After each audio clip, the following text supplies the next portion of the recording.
Ugh. Got a mosquito bite on my foot. A mosquito bike, man. A mosquito bike? Cruising on this. Mosquito bite. No, I got a mosquito bite. Oh, mosquito on my foot, bite. yeah. Well, you know what that means, right? Yes. You know, they're going to take that mosquito one day and they're going to go down that 30,000 million years later, and there's just going to be a Gigantosaurus Mike just traveling the wildlands, just sucking people off like a mosquito. Sucking them off.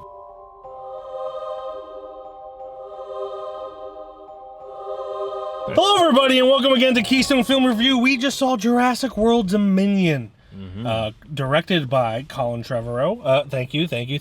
Starring Chris Pratt, Bryce Dallas Howard, the OG crew: Laura Dern, Sam Neill, Jeff Goldblum, and several other people. BD Wong's in there, always in there doing stuff with them dinos. Phineas. And then someone that looks like Phineas from Phineas and Ferb. Also looks like the silver-haired lady in The Incredibles. Yep. So this is the latest, of course, in the Jurassic Park series, Yes. which has been on the decline for quite some time. Pretty much after the first one, really. Yeah, got a little bit of a, false hope with the first Jurassic World, which was also directed by Colin Trevorrow. Oh my. Yeah. But, yeah, so the Fallen Kingdom was really bad, in my opinion. One of the worst. I didn't even watch it. You didn't even watch it. One of the worst action movies ever made, sci-fi movies, whatever. It was a bad movie. Yeah, I didn't watch Fallen Kingdom. I had no interest in this. I watched bits of Fallen Kingdom when it came out in theaters. When we did the theater walks for it, when we were doing theater walks. Obviously, I was like, wow, I don't really actually feel like sitting down and watching this movie, so I'm going to skip it. Yeah. And had no sudden interest to ever see this one. Enjoyed World, though, the first one. Yes. But here we are after watching this one. It's pretty crazy. I also did not have much interest in seeing this, not so much because of Fallen Kingdom, even though that was horrible. I kind of just have Chris Pratt fatigue. Nothing against him, he's just in far too much. Are you not excited for Garfield? He's in Garfield? Yeah, he's the voice for Garfield and Mario. God. Yeah, so he's not going anywhere. Anyway, so yeah, I have Chris Pratt fatigue, which is just going to continue. And I also am not a huge fan at all of Colin Trevorrow. I think he's a horrible director, and that just shows the most in this. Just straight deja vu, because we did the trailer in this very same parking lot, and he just bashed the shit out of him. So, first of all, the man has an ego, but that's beside the point. I'm not going to talk about his ego or his personality. Yes, this was filmed during the beginning of the pandemic, to the point where there's actually a movie on Netflix called The Bubble that's loosely based on this being filmed in a bubble during the pandemic. But that is no excuse for how horrible the directing is. It's just really bad directing. You even said that during the film that every shot feels like it's the first take and they didn't do any more takes. They were just like, they got that, right? Yeah. Yeah, okay, we're done. That's perfect. That's good. There's just a bunch of weird decisions. The editing is horrible. Horrendous. Of course, it's Oscar-winning editor Mark Sanger, but he also won for Gravity, which there's like 8 cuts in that movie, so why did he win? But this just had really good 8. Horrible, yeah. This had horrible editing, to the point where there was just transitions in places, like scene transitions that were jarring and didn't make sense. And this just wasn't a good movie. I don't really like much about this movie. I'm trying to think of positives, but I can't really think of anything. I think the one positive thing that we understand is that dinosaurs can't catch up to human beings, but will go 160 miles per hour chasing a bike that was catching a plane. Fucking wild. The clumsiest dinosaurs I've ever seen in any movie, period. Oh my goodness gracious. A lot of plot convenience. That is one thing that I miss from the first three, Jurassic Park 1, Lost World, and Jurassic Park 3. There were elements of human sacrifice, like humans would sacrifice themselves for other people in that. Most notably in the Lost World, where I forget the character's name, but they have the baby T-Rex and they give it to the mom, but then the mom tries to knock the RV off the cliff, and that one guy like saves the day and ultimately dies. Where are we in society where like PG-13 movies can't have sacrifice in them? I think we watched one dude die on a moped in Spain. On a scooter? Yeah, on a scooter. He just got fucking shit on. But like there's never, and this is just all movies in general, it's not just this one. Modern movies, PG-13 movies, never feel dangerous. You never feel like anyone important's gonna die, so like there's no sense of suspense for at least like people who know movies. Yeah, and speaking of the sense of suspense, you know how Marvel movies are kind of like roller coasters, except for this one was just every scene there's just a dinosaur and some tomfoolery going on, and just every character, when they were by themselves or just a pair, something was cutting, and then they were in an action scene with a dinosaur. Like, it was a brand new dinosaur they were fighting against as soon as they got into a different scene. Like, oh man, we just got out of that. Oh shit, another one. Fuck. Yeah. That's one thing. That's one positive I will say, but it's also kind of a negative. There are a lot of different dinosaurs in this, which is cool. But they just show up and pop, which is, yes, it's realistic, but it becomes jarring. It was just there was no breathing in the middle of it. There was no So breathing. you just got done watching these two characters fight a velociraptor, and then you Utah go over, Raptor.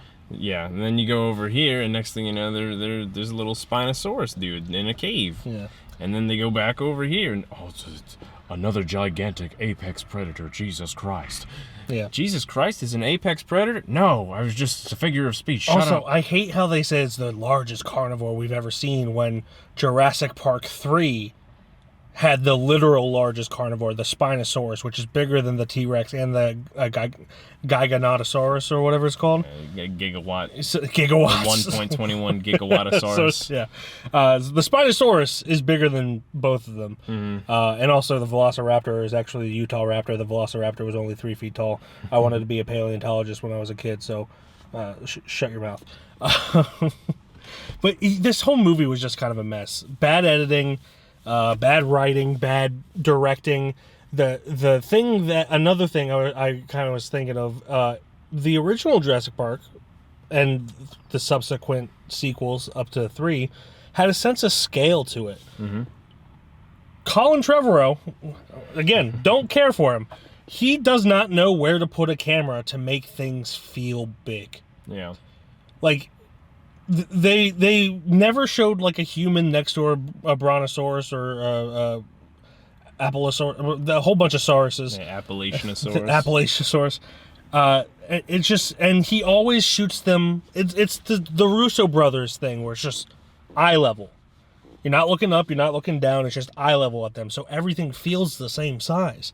Nothing feels dangerous. Nothing feels big. It all just feels the same size, and it just takes away so much, like, just from how humans normally feel. Spielberg did that brilliantly. Of course, no one can be compared to Spielberg, really. But it's just frustrating to take such a big piece of film history and just squander it and shit on it and just Colin Trevorrow it. Well, it's also he's bad. He's real bad. It's like world building wise, it's like we go from like these scientists, recreating dinosaurs, and next thing you know, there's black market deals and John Wick mercenary groups and shit like that. And this is just how far we've come. Is just there's every different mercenary group and all these fighting corporations trying to get dinosaurs. It's so crazy that we went from, oh, we've got an amusement park that's got dinosaurs in it, to fucking black market kajuju shit going on. It went too big. Like Jurassic Park was fine. It had maybe like 10, 15 species of dinosaurs. And even the two movies after Jurassic Park, they at least had a sense of scale that it wasn't like a global fucking thing. Yeah. And yes, dinosaurs are out in the wild in these movies, so it's kind of a global fucking thing. Yeah. But like, everybody's like a mercenary group. Everybody's a pilot now. Yeah. Everybody's it's like Mad Max. There was no normal people, and everybody dresses so fucking nice too. Why is everybody dressed so and nice? They don't Nobody get dirty. has a sense of like just Carhartt and apparently, shirts and shit. water under frozen ice is very warm and not cold at all. Positives. Jeff Goldblum. And saved my sanity. I really liked DeWanda Wise's character. Yeah, and I can't read that. Go for it. Mamadou Ati, who played Ramsey. I've seen him in other stuff, but I really like both of their characters as well. So I'd agree with that. DeWanda's character was that female, that propaganda with the bandana and the wrench and shit. I can't remember. I'm hoping you remember it because I look real bad as a feminist right now. Rosie the Riveter. Rhonda the Riveter type. Rosie the Riveter. That's what I said. We just what looked was at it?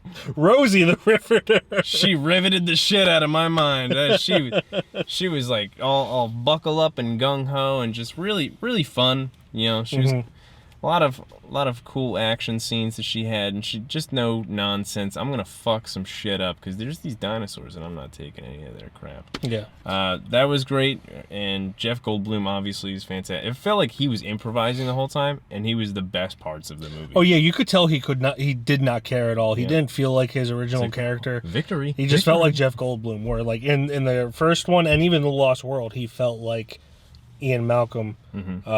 But in this, he just felt like Jeff Goldblum. Yeah. Which I did not mind at all. It was the best part of the movie. It was definitely a nice breakaway from just the over-the-topness that this was. But it was nice seeing all the dinosaurs, albeit in a very sloppy manner. If you want to see a bunch of dinosaurs living, watch Prehistoric Planet on Apple TV+. That's a much better example of dinosaurs, and it's easier to follow. And this was just chaos and not interesting. And didn't need to be 2.5 hours long. And did not need to be 2.5 hours long. Yeah. Jesus. Hour 45 mark, I looked, I'm like, 2.5 hours? Oh. He said it exactly like that. Yeah. And someone shushed him. Yes, there was a shush. Yeah, that's not true. No a distant baby was thrown at me. It was crazy. Anyway. Yeah. I don't have too much more. Yeah, I don't have anything else to say. Colin Trevorrow is horrible and ruined this movie. Also, the pandemic probably had a little bit to do with it. The Panty D. I think Bryce Dallas Howard deserved a little bit better. She did. Yeah. Everyone deserved better. Everyone really did. Yeah.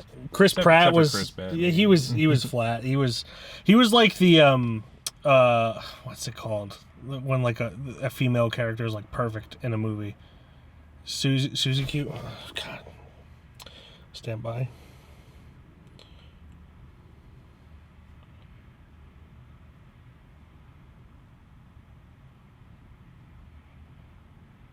Mary Sue.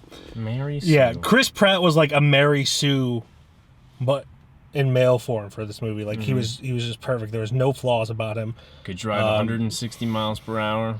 No crashes.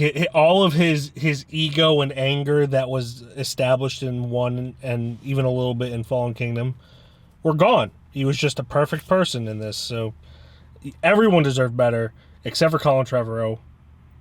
He can eat shit for all I care. I'm curious how much was like if he had like any scheduling conflicts into where he couldn't like go further in performance or anything like that as far as written. Doubt it, but yeah. Honestly, if you can't get a good performance out of someone in 3 takes, you're not a good director. And that's not saying like you're fucking shit, man. There's a difference with like David Fincher. I think David Fincher's a good director, but he tries different things. He doesn't like he gets good performances all the takes he gets, but he tries different things. So that's why he does so many takes. It's not that he's, but I highly doubt Colin Trevorrow does a bunch of takes. But yeah, these were all horrible takes. I'm ready to be done. Yeah, me too. So honestly, I was gonna give this a 1.5.